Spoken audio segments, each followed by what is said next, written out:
नमस्कार, मैं अंजना और आप देख रहे हैं खाकी वर्दी। आइए एक नजर डालते हैं इस वक्त की बड़ी खबर पर।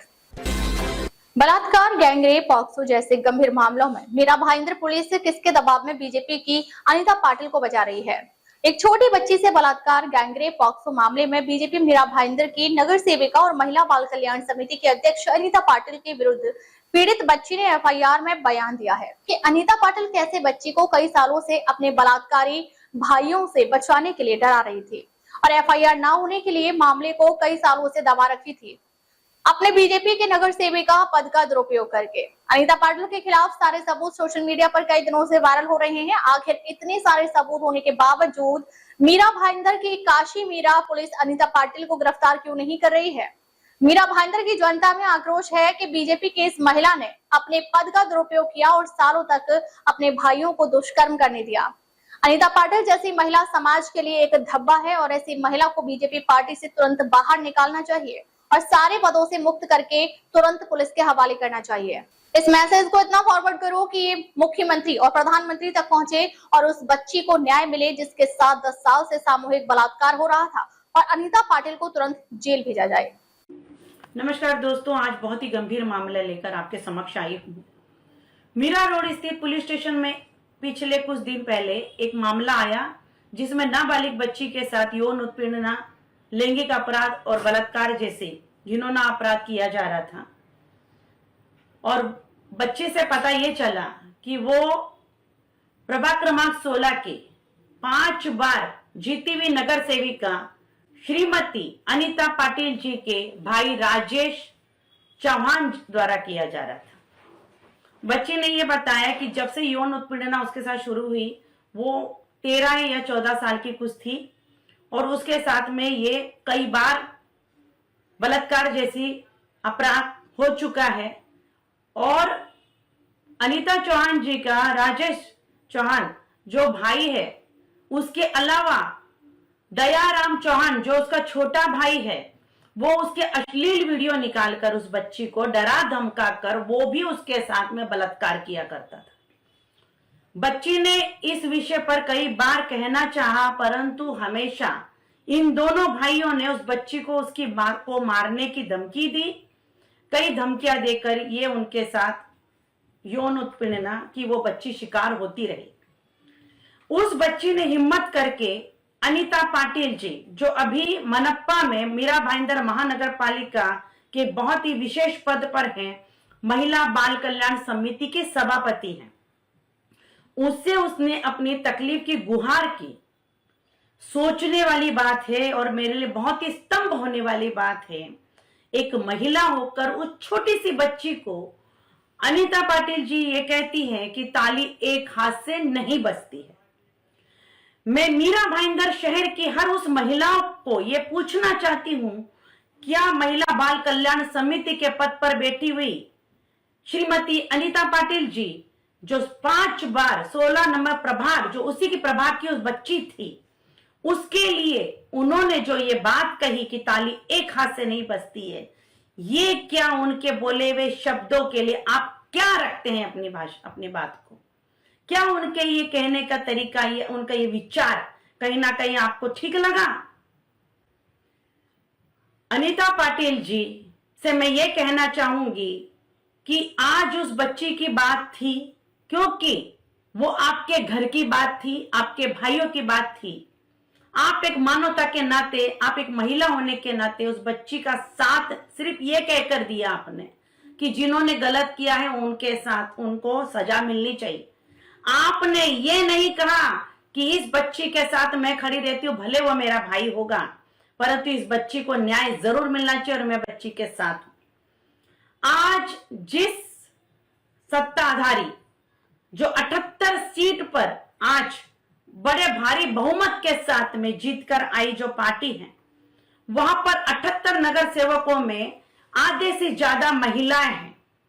मैं उन महिलाओं को पूछना चाहती हूं, उनके भी परिवार में छोटी बच्चियां हैं और इसी तरीके से अगर आपकी सत्ता का कोई व्यक्ति अगर उस बच्ची का शोषण करे, उस बच्ची को इस तरीके की धमकी देकर उसके साथ में बलात्कार करे, उसके अश्लील वीडियोस निकाले, तब भी क्या आप इसी तरीके से चुप रहेंगी?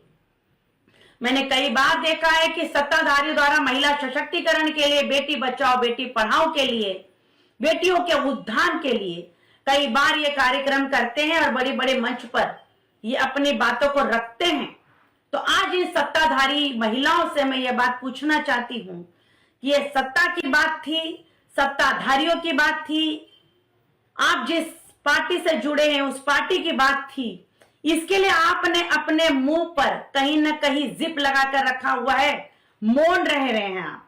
पर कल अगर यही सत्ताधारी के कोई परिवार का सदस्य आकर आपकी बच्ची के साथ में कोई गलत काम करे, अगर इसी तरह की घटना सामने आए और इसी तरीके की सत्ताधारी महिला इस तरीके की बात आपकी बच्ची को बोलकर बात से पलड़ा झाड़ने की कोशिश करे और अपने परिवार को सेव करने की बात करे, तब भी क्या आप इसी तरीके से चुप बैठेंगी? आज मुझे पता है कि आप भाई ये मीरा रोड पुलिस स्टेशन में ये घटना गई है। पुलिस प्रशासन अपनी तरीके से काम कर रहा है और बच्चे नाबालिग है तो पोस्को की जो धाराएं लगेगी वो भी जरूरी है। मुझे न्यायपालिका पर पूरा विश्वास है कि न्यायपालिका उस बच्ची को जरूर न्याय दिलाएगी। और मैं यही आज कहना चाहूंगी कि मीरा भाईंदर की जितनी भी महिलाएं हैं, हम सभी के घर में बच्चियां हैं दोस्तों, और हम सभी को आगे आकर इस बच्ची का साथ देना चाहिए, नहीं कि सत्ताधारियों का साथ देना चाहिए। किसी दिन क्या होगा कि इन सत्ताधारियों के साथ देने के कारण हमारे ही घर की चौखट कहीं ना कहीं मेली हो जाएगी और ये लोग कहीं भी आकर सहायता नहीं करेंगे, साथ नहीं देंगे। और इन सबकी हिम्मतें बढ़ाने वाले कहीं ना कहीं हम ही सभी हैं, क्योंकि हमारी चुप्पी, सत्ता का डर, ये कहीं ना कहीं हमें इन जैसे दरिंदों को आगे बढ़ने की कोशिश करता है। और यही हाल अगर रहा तो कल उस बच्ची की बात नहीं है, कल हमारी बहन बेटियां भी सुरक्षित नहीं रहेगी। और फिर तब यही होगा कि आज जब इस बच्ची का साथ नहीं दिए तो कल ये लोग आपका भी साथ नहीं देंगे। तो मैं आज न्यायपालिका पर मुझे पूरा विश्वास है और मैं हमारी न्यायपालिका प्रशासन, पुलिस प्रशासन से हाथ जोड़कर गुहार करती हूं कि इस बच्ची के साथ जिन जिन लोगों ने गलत काम किया, राजेश चौहान, दयाराम चौहान और महिला बाल कल्याण समिति की अनीता पाटिल जी, कहीं ना कहीं ये भी इस मिली भगत में इसलिए शामिल दिखी क्योंकि इन्होंने उस बच्ची का साथ न देते हुए ये कहा कि ताली दोनों हाथ से बजती है। तो ऐसे ही महिलाएं अगर महिला बाल कल्याण समिति की कुर्सी पर बैठती हैं तो कल जब वो बच्ची को न्याय नहीं दिला पाई तो कल ऐसा ही कोई विषय उनके सामने और भी आएगा तो हमारी बच्चियों के लिए भी इनके पास शायद यही शब्द रहेंगे। और इनके पास तो आज शिक्षण विभाग से लेकर महिला बाल कल्याण समिति, महिला उद्धार, महिला सशक्तिकरण का बहुत बड़ा एक पद है, तो हम क्या उम्मीद करेंगे। तो बस मैं हमारे शहर की हर महिला से गुहार करती हूँ कि आगे आकर इस तरीके को कुकर्मियों को सजा दिलाने में उस बच्ची की सहायता करे, उसकी हिम्मत बढ़ाए, ताकि उस बच्ची को लगे कि मैं अकेली नहीं हूं। और पता नहीं, हो सकता है कि ऐसे कितने कुकर्म इन्होंने अपने जीवन में किए होंगे, कल इस बच्ची का अगर हम साथ देते हैं तो हो सकता है इस तरीके की इन दरिंदों की वजह से और भी कितने लोग, कितनी बच्चियां शिकार हुई होगी, उनको भी हिम्मत मिलेगी आगे आने की, है ना। भारत देश के प्रधानमंत्री नरेंद्र मोदी ने प्रधानमंत्री के रूप में अपने लंबे कार्यकाल का एक और ऐतिहासिक पड़ाव हासिल करते हुए नया रिकॉर्ड अपने नाम कर लिया है। इस विशेष अवसर को लेकर देश भर में भारतीय जनता पार्टी के कार्यकर्ताओं द्वारा विभिन्न धार्मिक कार्यक्रमों का आयोजन किया जा रहा है। प्रधानमंत्री मोदी के दीर्घायु जीवन, उत्तम स्वास्थ्य और देश की निरंतर प्रगति के लिए हवन, यज्ञ, पूजा अर्चना और विशेष प्रार्थनाएं की जा रही हैं। महाराष्ट्र में भी भाजपा के विधायक और पदाधिकारी अपने अपने विधानसभा क्षेत्रों के मंदिरों में विशेष यज्ञ और धार्मिक अनुष्ठानों का आयोजन कर रहे हैं, जिसमें बड़ी संख्या में कार्यकर्ता और नागरिक भाग ले रहे हैं। प्रधानमंत्री मोदी के नेतृत्व में भारत एक मजबूत, आत्मनिर्भर और विकसित राष्ट्र के रूप में आगे बढ़ रहा है, ऐसा विश्वास व्यक्त करते हुए उनके दीर्घायु और देश के उज्जवल भविष्य के लिए सामूहिक प्रार्थनाएं की जा रही हैं। इसी कड़ी में मुंबई में भी विशेष धार्मिक अनुष्ठान और हवन का आयोजन किया गया। इस अवसर पर भाजपा विधायक संजय उपाध्याय और पूर्व सांसद गोपाल शेट्टी उपस्थित रहे। दोनों नेताओं ने प्रधानमंत्री नरेंद्र मोदी के नेतृत्व की सराहना करते हुए उनके स्वस्थ एवं दीर्घायु जीवन तथा देश की निरंतर उन्नति के लिए प्रार्थना की। क्या कहेंगे, आज 12 वर्ष मोदी जी पूरा कर रहे हैं और इसके बारे में क्या कहेंगे? लोकतांत्रिक व्यवस्था में निर्वाचित प्रधानमंत्री के रूप में 12 वर्ष पूरे होने पर हम प्रधानमंत्री नरेंद्र मोदी जी का अभिनंदन करते हैं, उन्हें शुभकामनाएं देते हैं। प्रधानमंत्री नरेंद्र मोदी जी ने जवाहरलाल नेहरू जी के प्रधानमंत्री पद पर जो उनका कार्यकाल रहा है उससे अधिक काम करने का आज रिकॉर्ड स्थापित किया है। 2014 से प्रधानमंत्री बनने के बाद गरीब कल्याण के लिए, महिलाओं के लिए, देश को मजबूती से हर क्षेत्र में आगे बढ़ाने के लिए प्रधानमंत्री ने जो काम किया है वो अतुलनीय है और उसके लिए बोरीवली करों की शुभेच्छा हमारे लाडले प्रधानमंत्री नरेंद्र मोदी जी के साथ है। वो दीर्घायु रहे, वो स्वस्थ रहे, इसके लिए आज बोरीवली में अनेक स्थान पर उनके लिए होम हवन, महाआरती का आयोजन किया गया है। बोरीवली हमेशा से भारतीय जनता पार्टी के साथ रही है। बोरीवली करों के दिल में प्रधानमंत्री नरेंद्र मोदी हैं और जन जन का आशीर्वाद, देशवासियों का आशीर्वाद हमारे लाडले प्रधानमंत्री नरेंद्र मोदी के साथ पूरा कर रहे हैं, बिना थके हुए काम कर रहे हैं। सबसे पहले तो नगरजनों के वती से माध्यम से मैं नरेंद्र मोदी जी का अभिनंदन करता हूं, उन्हें शुभेच्छा देता हूं। कांग्रेस के लोग जिस तरह से कहते थे कि भारतीय जनता पार्टी के लोगों को राज्य करना ही नहीं आएगा, देश की जनता ने समर्थन दिया और एक बहुत लंबा कार्यकाल मोदी जी ने अपने जीवन का प्रधानमंत्री पद का पूरा किया। नेहरू जैसे भी ज़्यादा समय तक प्रधानमंत्री पद पर रहने का रिकॉर्ड उन्होंने तोड़ा है और हिंदू संस्कृति में 12 वर्ष का एक तप ऐसा माना जाता है, तो एक तप पूरा हुआ है और इसलिए पूरे देश भर में हिंदू मंदिरों में आज इस प्रकार का कार्यक्रम का आयोजन भारतीय जनता पार्टी के माध्यम से हो रहा है। बोरीवली के विधायक संजय उपाध्याय जी के माध्यम से बोरीवली पश्चिम अम्बा माता मंदिर में और लगभग तीनों विधानसभा में वो कार्यक्रम आज कर रहे हैं। मैं मानता हूं कि भारतीय जनता पार्टी के कार्यकर्ताओं के लिए और देशवासियों के लिए आज एक सुनहरा दिन ऐसा मैं मानता हूं, गौरव महसूस करने वाला दिन है। एक प्रधानमंत्री ऐसा मिले हमको जिन्होंने पूरे देश में नहीं तो पूरे दुनिया में भारत देश का नाम रोशन किया है। वर्धा नदी में 5 युवक डूबे, 5 युवक के शव नदी से बरामद।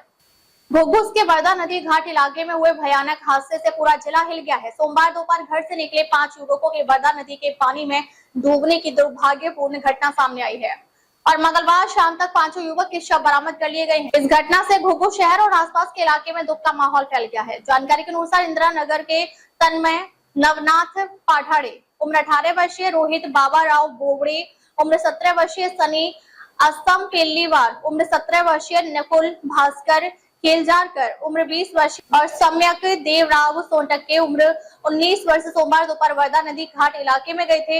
हालांकि जब वे देर रात तक घर नहीं लौटे तो परिवार वालों को चिंता हुई। जब रिश्तेदारों और दोस्तों ने इलाके में खोजना शुरू किया तो नदी के किनारे 5 युवकों के कपड़े, चप्पलें और मोबाइल फोन मिले, इसलिए किसी बड़ी अनहोनी की आशंका जताई जा रही थी। घटना की जानकारी मिलते ही घुघुस से पुलिस मौके पर पहुंची। उसके बाद चंद्रपुर से एक स्पेशल रेस्क्यू टीम बुलाई गई। मंगलवार सुबह से नदी में बड़े पैमाने पर सर्च ऑपरेशन चलाया गया। सर्च ऑपरेशन के दौरान सुबह करीब 7:30 बजे तन्मय नवनाथ पठाड़े का शव WCL पानी की टंकी इलाके के पास नदी में मिला। दोपहर बाद रोहित बाबाराव बोबड़े और सनी असम केल्लीवार के शव भी नदी से निकाल लिए गए। एक के बाद एक 3 युवकों के शव मिलने से मृतकों के परिवारों पर दुखों का पहाड़ टूट पड़ा है। घटनास्थल पर बड़ी संख्या में नागरिकों की भीड़ जमा हो गई थी। कई लोगों ने नम आंखों से मृतक युवकों को श्रद्धांजलि दी। इस हादसे से घुघुस शहर में गम का माहौल बन गया है और हर तरफ दुख जताया जा रहा है। इस बीच नकुल भास्कर केलजारकर और सम्यक देवराव सोनटक्के के शव भी 4 बजे के करीब नदी में मिल गए हैं। रेस्क्यू टीम, पुलिस और एडमिनिस्ट्रेशन कम समय में 5 युवकों के शव ढूंढ लिए हैं। इस घटना ने इलाके में दुख का माहौल हुआ है। नमस्कार, मैं संजय तिवारी। कल हमारे घुघुस में इंदिरा नगर प्रभाग नंबर 7 में कल 5 बच्चे 1 बजे घर से निकले खेलने के लिए और जब 6 बजे तक वो घर पे नहीं आए तो उनके घर वाले परेशान होके इंक्वायरी चालू किए। बच्चे फ़ोन नहीं उठा रहे थे। फिर 8 साढ़े 8 बजे मेरे को फ़ोन आया तो उनके घर गया और घर जाने के बाद में ऐसा पता चला फिर पुलिस स्टेशन जाके पूरी टीम को लेके मैं नदी के स्पॉट पे मातर देवी और चांदूर का जो घाट था वहाँ पे पहुँचा। तुरंत मैंने हमारे लोकप्रिय विधायक किशोर भाऊ जोरगेवार को और हंसराज भैया से संपर्क करके, तुरंत कलेक्टर से संपर्क करके, मेसराम साहब एसडीओ से संपर्क करके, और तहसीलदार का फ़ोन आया उसी समय पवार साहब स्वयं घटनास्थल पर आए और पूरा मुआवजा लिया रेस्क्यू टीम के साथ में। लेकिन हम रात में रेस्क्यू नहीं कर सकते थे, इसलिए रेस्क्यू सुबह 5:30 बजे घुघुस पुलिस स्टेशन में आई और 6 बजे से हमने रेस्क्यू चालू किया। 3 लाशें अभी तक बच्चों की मिल चुकी है। उसमें एक तन्मय पथाड़े, सनी आसमपिल्ली और रोहित बोबड़े, अभी 2 लोगों की बॉडी मिलने की है। लेकिन आज जो संकट हमारे पूरे घुघुस में और हमारे जो 5 परिवार में छाया हुआ है, उनके बहुत ही आज घुघुस के अंदर इतिहास में पहली बार इतना बड़ी घटना हुई, इसलिए पूरे घुघुस वासी के साथ में हमारे पदाधिकारी सभी यहाँ पे खड़े।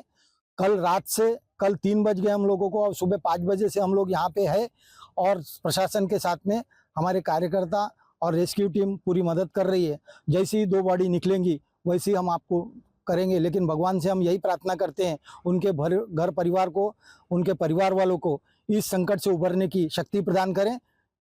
धन्यवाद।